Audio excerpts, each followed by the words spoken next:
Hey guys, welcome back. Today I'm showing you how to get the VidIQ Chrome extension for YouTube. But first guys, if you want, you can go down on this video in the comment section and click on the first comment that I pinned. This will bring you to my Fiverr, and here you can get a YouTube logo and banner or a modern minimalist YouTube logo and banner for your YouTube channel. But now back to the video. I'm actually going to jump right in here. I'm just going to type Chrome Store.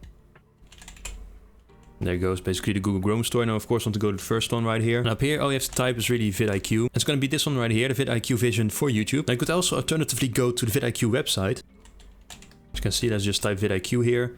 And it's of course going to be the first website here, the VidIQ.com. As you can see a little bit later here to ask us to sign up. But what you can also do right here is go to browser extension and install Chrome extension. Same principle, it will basically immediately send you to the Chrome store to actually get the extension right here. So those are the two ways to do it. In any case, you're just going to click out to Chrome here, click out extension. As you can see, this window will show right here. It asks you to sign up with your Google or just your email address and password. And as you can see, when I'm on YouTube here, it already starts showing some stats right here. And as you can see, if I go up here to the extensions and I click on the VidIQ Vision for YouTube, you can pin it by the way if you want. It has all of the options here, and as you can see I didn't log in yet, but of course make sure you do that with the same Google account, because YouTube is part of Google, that you use for your YouTube channel. So same account, don't mess that up when you actually log in or sign up obviously. Which is something I will go more in depth in the next video that actually come on my channel, in which I'll actually show you how to use VidIQ app. So I'm going to go over all of the options within the free version actually. So I'm going to show you everything within the free version, not the pro version because I don't have it, but I'm going to show you what you can actually do with the free version and still use VidIQ as a very useful extension to actually see tags, see the statistics of other videos, and generally help you get more views on your YouTube videos. So that video is up here in the right corner. If you want to make sure, go ahead and check that one out by the time it's out. In any case guys, thank you for watching this video. Please, if you like, it really nice. Subscribe, to also be really nice. And hope to see you guys in my next video.